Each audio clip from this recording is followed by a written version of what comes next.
Shown in the figure below is a magazine resting upon a book. If you pull gently on the book, the magazine will not move.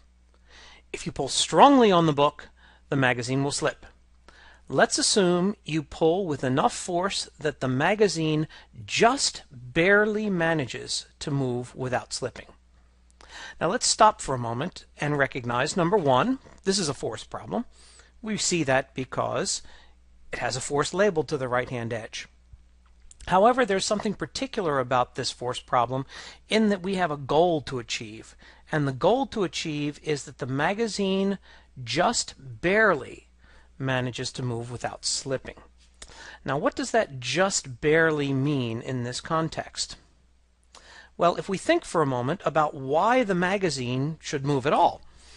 Certainly we're not touching the magazine. The book, which I'll outline in red, is where we apply our force. And so as a result of the force F, we're going to be pulling this book to the right. But the magazine that I'll outline in blue,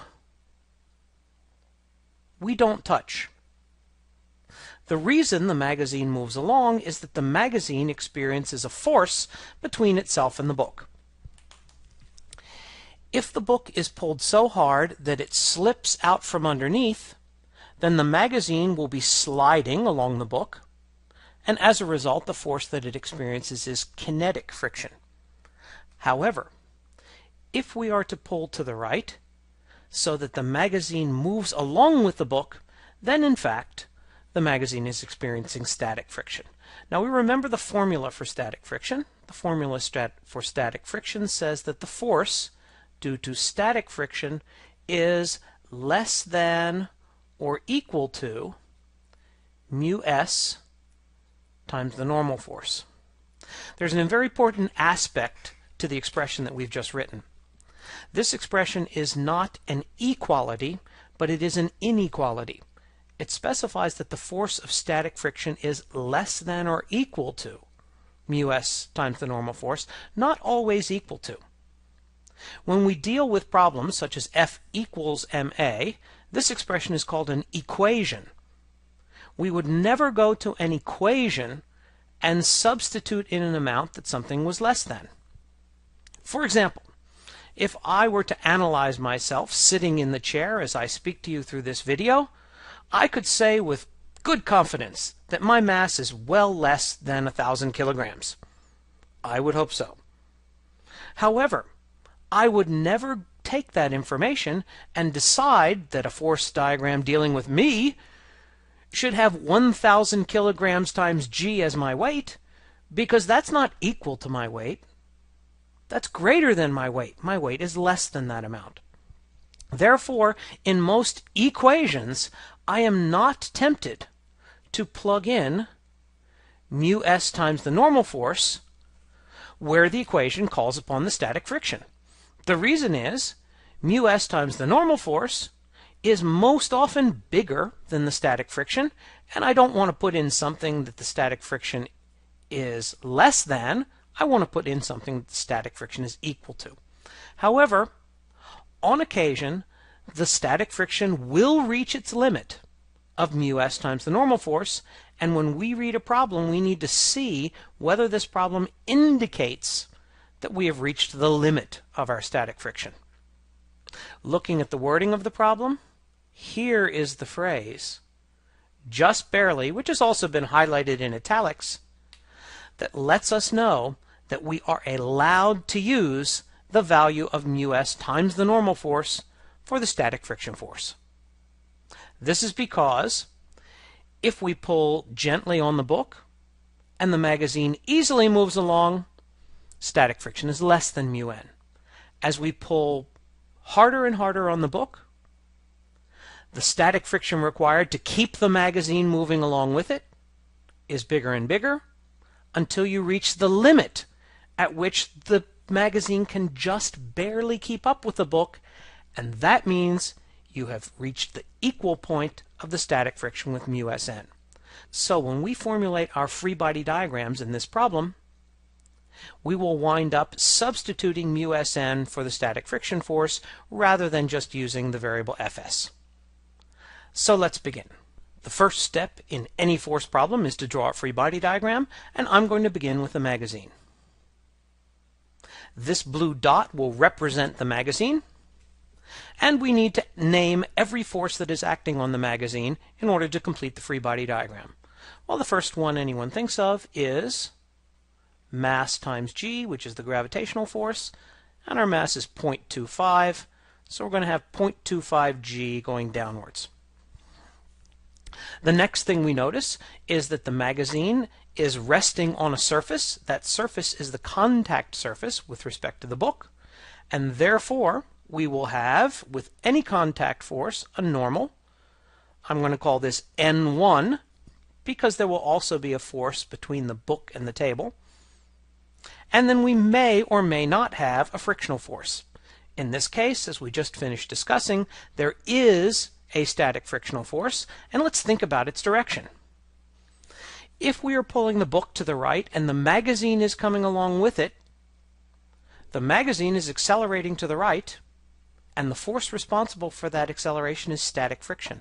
So in fact, the static friction is with the motion of the magazine, and it's to the right. Mu s in this problem is given as 0.5 on the upper surface, so this is going to be 0.5 N1.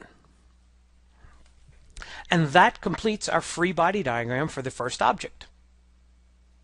This is a two-dimensional free body diagram, and so when we orient the coordinate system, we use the usual convention. We orient the coordinate system so that one of the axes has a plus direction with the acceleration. Since the magazine accelerates to the right, we will clearly choose the right direction as being positive, meaning the left will be negative, and the other coordinate needs to be perpendicular. So this establishes a coordinate system. Analyzing this free body diagram, we'll formulate two equations because it's a two-dimensional free body diagram. The first of those two equations will be in the y direction.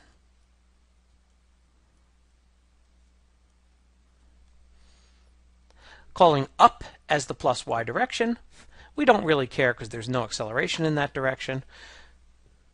We will have N1 as the positive y force minus 0.25 g as the negative y force, and there's no acceleration in the y direction, leaving us with an equation wherein there's only one unknown.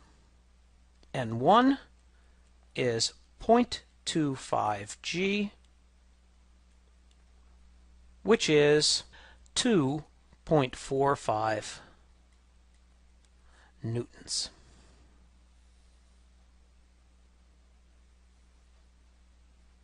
So far, so good. Let's take a look at the x direction.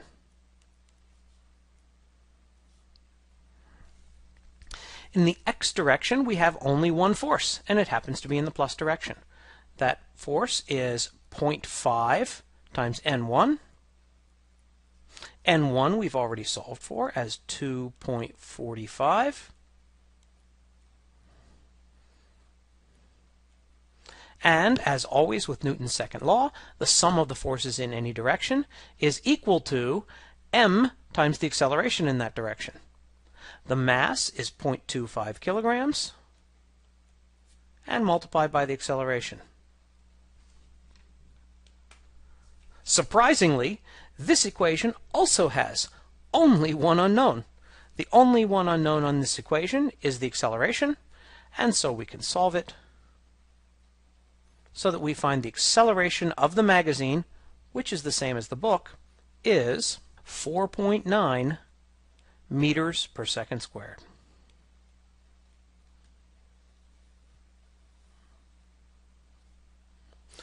Well, that analysis was not only fruitful, it was actually quite simple, even though this would seem to be, by the look of the diagram, a complicated problem. Let's analyze now the book. First step in every force problem is draw a free body diagram. So this dot will represent the book. Now let's attempt to account for all the forces on the book. The first thing we need to account for is the fact that gravity will act on the book. The book has a mass of 0.7 kilograms, so we will have 0.7 times g in the downward direction.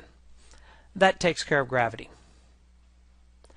The force is also being pulled by us to the right with a force F. We'll add that to the diagram. F is one of the unknowns that we needed to solve for in this problem. And finally, we need to account for the fact that the book has two contact surfaces. It has a contact surface between the book and the table, and it also has a contact force located between the book and the magazine. Let's deal with each one in turn. First, the book with the table, which is the more familiar one. Always, when there is a contact force, there will be a normal component, and the table pushes upward on the book with an amount that we'll call N2 to distinguish it from the other normal force in this problem. Also, many surfaces have a frictional force. That's true between the book and the table. The coefficient we found previously was that mu sub k was 0.5.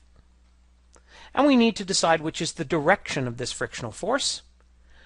Friction opposes sliding, and so therefore the frictional force of the table upon the book is to the left of an amount mu k, which is 0.5, times N2, which is the normal force at the surface between the table and the book. Next, we need to deal with the fact that there is a surface above the book. This is a surface you're not often used to dealing with. Normally, you imagine an object rests upon the table, because that's what gravity does. It holds things up on top of the table. And you get a normal force in the up direction, and then a friction in a direction that you figure out. Now, we have a book that is underneath of a magazine. Clearly, the magazine is pushing downward onto the book, so the force experienced by the book is downward, but there's another way to imagine this contact force, which is actually easier and calls upon Newton's third law. Newton's third law is the law of equal and opposite, action and reaction.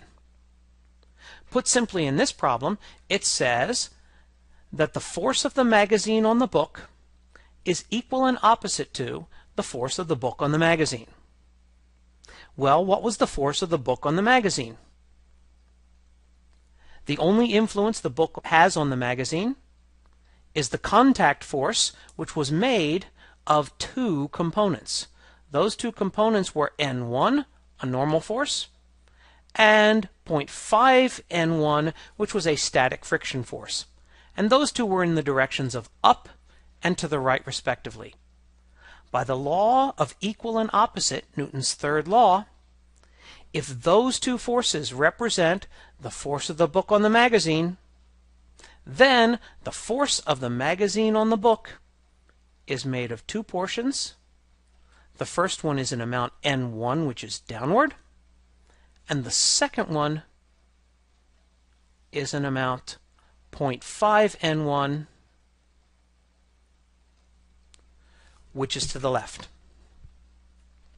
That now thoroughly accounts for every force on the book. Gravity, surface on the bottom, normal and friction. Surface on the top, normal and friction, and the force F that we applied. As with any free body diagram, we align our coordinate system with the acceleration. Since the book accelerates to the right, we will call that the plus direction, making to the left negative, and our other coordinate will be perpendicular to this, meaning that it's vertical. Analyzing this diagram, we'll begin again with the vertical direction, which is y. We will call up the plus direction, and we find that N2 is the upward force, and there are two downward forces, N1 and 0.7 g. The acceleration in the y direction is 0, so when the sum of the forces is ma, this is the expression we get. We know N1. N1 was 2.45 newtons, and so we'll be able to find that N2 is equal to 0.7 g plus 2.45 newtons, which is 9.31 newtons.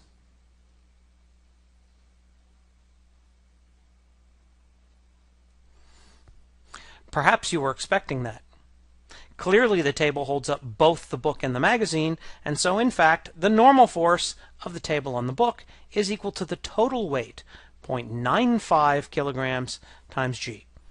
And it's exactly what the algebra gave us. Finally, let's analyze the x direction for the book.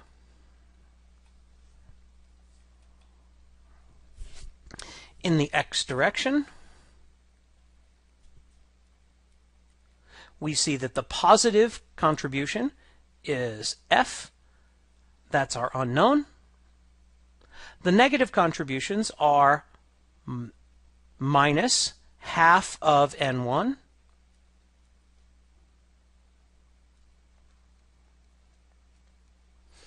half of N2. These are the two frictional forces.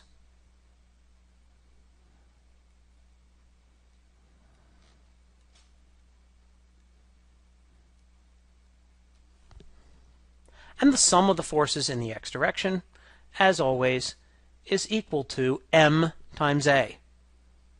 However, since the book and the magazine move at the same rate, the acceleration of the book is equal to that of the magazine, and so m times a is 0.7 times 4.9.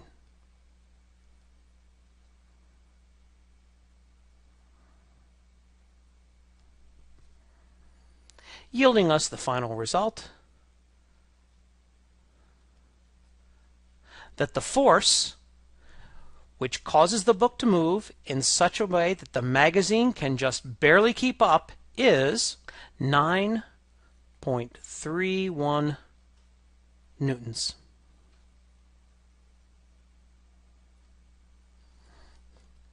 Notice in this problem a couple of things.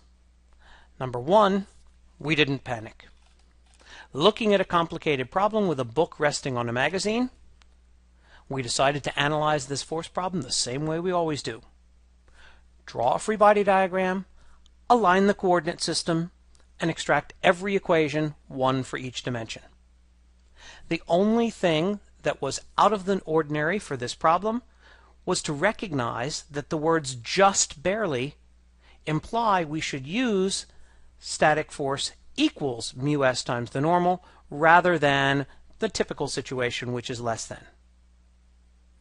Other than that, what seems to be a tricky problem is actually straightforward, and we can solve it with the techniques we always use.